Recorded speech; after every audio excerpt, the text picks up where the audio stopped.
강력한 규제에다 신도시 개발이란 쌍끌이 전략으로 하락세로 돌아선 서울 집값. 관심사는 하락세가 내년에도 이어질지입니다. 한편에서는 신도시 개발이 서울 집값 안정에 효과가 있다, 없다를 놓고 논란이 일고 있는데요. 마지막으로 이 문제 짚어보겠습니다. 자, 오 기자. 네. 먼저 새해부터 강화되는 부동산 규제, 어떤 것들이 있습니까? 네, 우선 총부채 상환 비율, 그러니까 DSR이 제2금융권까지 확대됩니다. 네. 한 가구의 모든 대출의 원리금 상환액을 연간 소득으로 나눈 값이 DSR인데요. 네. 한마디로 대출 받기가 더 빡빡해지는 겁니다. 종합부동산세의 경우에는 세율이 상향 조정됩니다. 네. 1주택자나 조정대상 지역 외에 2주택 이상 보유자는 세율이 0.5에서 2.7%로, 그리고 3주택자나 조정대상 지역 안에 2주택 이상 보유자는 0.6에서 3.2%로 세율이 상향 조정이 됩니다. 또 납세자의 세부담을 덜어주는 역할을 지금까지 사실상 해왔던 공정시장 가액도 현행 80%에서 85%로 5%포인트 인상됩니다. 알겠습니다. 이런 규제책뿐만이 아니라 3기 신도시 개발 계획이 서울 집값은 물론 전국 집값 안정의 변수로 떠올랐는데요. 먼저 정부가 내놓은 신도시 개발 계획부터 확인해 보겠습니다. 입지가 확정된 3기 신도시는 경기도 남양주의 왕숙, 하남 교산, 인천 계양, 그리고 과천입니다. 모두 면적 100만 제곱미터가 넘는 대규모 입지인데 가장 규모가 큰 남양주에는 6만 6천 가구가 공급될 예정입니다. 하남 교산에는 3만 2천 가구, 인천 계양에는 1만 7천 가구, 그리고 과천에는 7천 가구가 공급됩니다. 택지 4곳은 서울과 1기 신도시 사이로 서울과 연접하거나 매우 가까운 곳에 위치하고 있으며 GTX 등 광역교통망을 충분히 갖춰서 서울 도심까지 30분 내 출퇴근이 가능한 도시로 조성될 것입니다. 이들 지역 외에 서울과 수도권 내 소규모 택지 개발을 통해서도 3만 2천 가구가 추가로 공급될 예정입니다. 특히 서울 도심 유휴지 32곳을 개발해 1만 9천 가구가 들어섭니다. 정부는 이와 함께 GTX 사업의 조기 착공 등 선교통 후개발을 원칙으로 입주할 때 불편이 없도록 하겠다고 밝혔습니다. 이를 위해 광역교통대책이 2년 앞당겨집니다. 광역 인프라가 취약한 지역도 조속히 보완하여 수도권 전역에서 빠르고 편리한 대중교통 이용이 가능하도록 하겠습니다. 3기 신도시는 내년 하반기에 지구 지정을 마무리한 뒤 오는 2021년부터 주택 공급이 시작됩니다. 네, 보신 것처럼 이번에 발표된 3기 신도시에 이어서 새해 상반기에도 신도시가 추가 선정될 예정인데요. 자, 오 기자. 네. 물망에 오르고 있는 후보지 어디입니까? 새해 상반기에 11만 가구가 추가로 선정돼서 발표가 될 예정인데요. 네. 일단 그 후보지로는 원래도 유력했었던 고양과 광명이 거론되고 있습니다. 이번 발표 내용에는 빠졌지만 그 경기도에 있기 때문에 서울과 일단 근접하고 또 교통 등을 감안할 때 유력하다는 전망이 나오는 건데요. 하지만 국토부가 사전에 후보지가 유출된 때에는 아예 배제하겠다고 밝힌 적이 있기 때문에 일단 지켜봐야 될 것 같습니다. 그렇군요. 자, 황 기자. 3기 신도시가 기존 1, 2기 신도시와 구별되는 특징은 뭡니까? 김현미 국토부 장관이 밝혔듯이 접근성입니다. 네. 기존 2기 신도시였던 이제 화성 동탄이나 파주 운정 같은 경우가 서울 도심지와의 접근성이 너무 떨어지기 때문에 큰 인기를 좀 많이 못 끌었는데요. 예. 결국 좋은 입지와 함께 이 교통망 확충이 신도시 성공의 조건이라고 보시면 될 것 같습니다.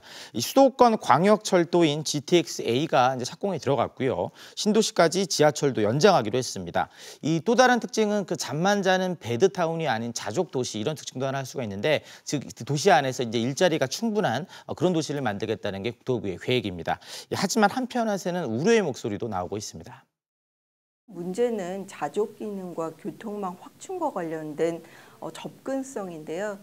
지금 GTX A 노선과 C 노선 같은 경우는 예타나 착공이 가능하겠지만 B 노선은 예타조 통과되지 못한 상황입니다. 3기 신도시의 입주 때까지 광역교통망이라든지 자족 기능이 해결되지 못한다면 3기 신도시 공급이 수요 분산이나 서울의 집값 안정에 도움이 되지 못할 수도 있기 때문에. 알겠습니다. 자, 오 기자. 네. 그런데 그 3기 신도시 발표가 나자마자 그 개발을 반대하는 움직임도 일고 있는 만큼 그 해당 지역 주민들을 설득하는 것이 관건이 아닐까 싶어요. 네, 그렇습니다. 가장 먼저는 예정지 중에 하나인 남양주의 왕숙지구의 주민들이 개발에 반대하면서 집단 행동에 나섰습니다. 예. 수십 년 동안 개발 제한 지구에 묶여 있었고 그래서 불편을 감수해왔는데 이제는 신도시 개발 때문에 삶의 터전까지 잃어버려야 되냐 이런 이유에서인데요. 또 인근 지역 주민들은 교통난을 우려해서 반발하고 있기도 합니다. 네. 예정지마다 토지 보상금을 둘러싼 갈등도 예상이 되고 있는데요. 결국 어떻게 이런 여러 가지 반발 여론들을 잠재울 것인지가 관건이 될 것으로 보입니다.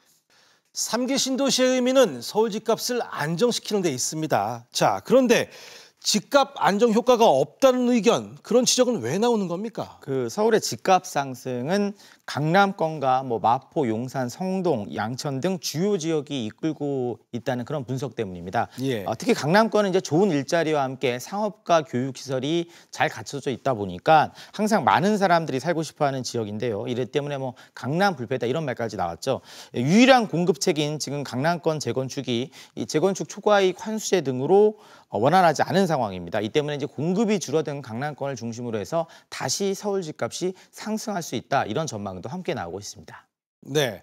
자, 반대로 3기 신도시가 장기적으로 집값을 안정시킬 것이다라는 반론도 있는데 네.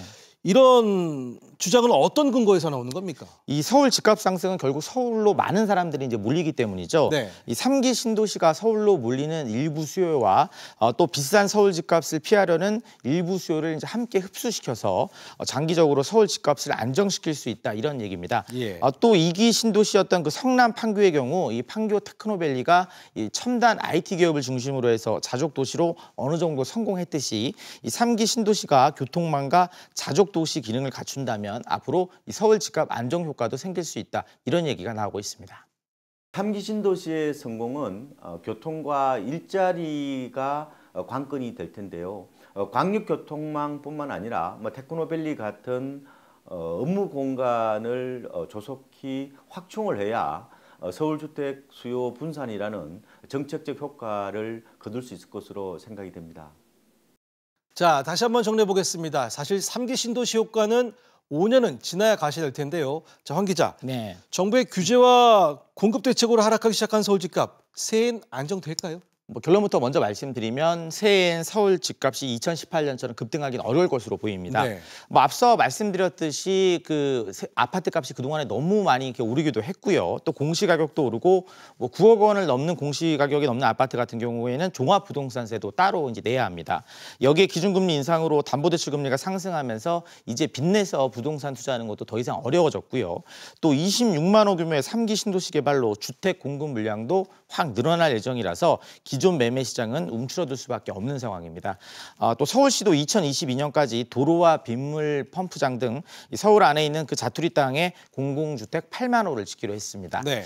여기에 민간 건설사들도 새해에는 그 38만 6천여 가구를 분양할 예정인데 이게 2018년보다 74%나 늘어난 규모입니다. 알겠습니다. 자, 오수영 기자. 네. 부동산 전문가들이 바라보는 2019년 시장 상황은 어떻습니까? 네, 우선 한국은행이 부동산 전문가 170여 명에게 2019년 부동산 시장 전망을 물었는데요. 예. 3명 중 2명이 서울 집값이 하락할 거라고 내다봤습니다. KB금융연구소도 비슷한 결론을 내놨는데요. 공인중개사 512명에게 2019년 집값 동향을 물었는데 4명 중 3명 이상이 떨어질 것 같다고 답했습니다. 예. 주택산업연구원은 새해 서울 아파트값이 1.6% 올라갈 거라고 내다봤는데요. 이게 2018년 8%대 인상된 것과 비교하면 상당히 낮은 수준의 인상률입니다. 네. 전문가 얘기도 같이 한번 들어보시죠. 종합부동산세를 포함한 보유세 부담이 높아지고요.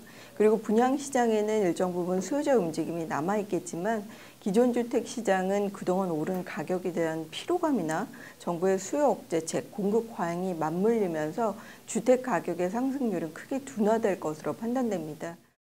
자, 마지막으로 가장 어려운 질문이 될 것 같은데요. 자, 황 기자. 네. 내년에 서울에 집을 살 계획을 가지고 계신 분들 어떤 판단을 해야 할까요? 만약에 이제 무주택자시라면 무조건 분양 시장으로 눈을 돌리시는 게 좋습니다. 네. 시세보다 이제 저렴하게 새 아파트를 마련할 수가 있고요. 앞서 말씀드린 대로 새해엔 분양 물량이 대폭 좀 많이 늘어나기 때문입니다. 기존 집을 사셔야 되시는 분이라면 일단은 봄까지 가격 동향을 좀 살펴보셔야 할 것 같습니다. 그 학군 수요와 이사철이 몰려있는 봄 이후의 상황을 보고 판단해도 늦지 않다는 건데요. 만약에 이제 봄 이후에도 아파트값 하락세가 계속된다면 이게 가을까지 연말까지 이어질 가능성이 높다는 게 전문가들의 의견이었습니다.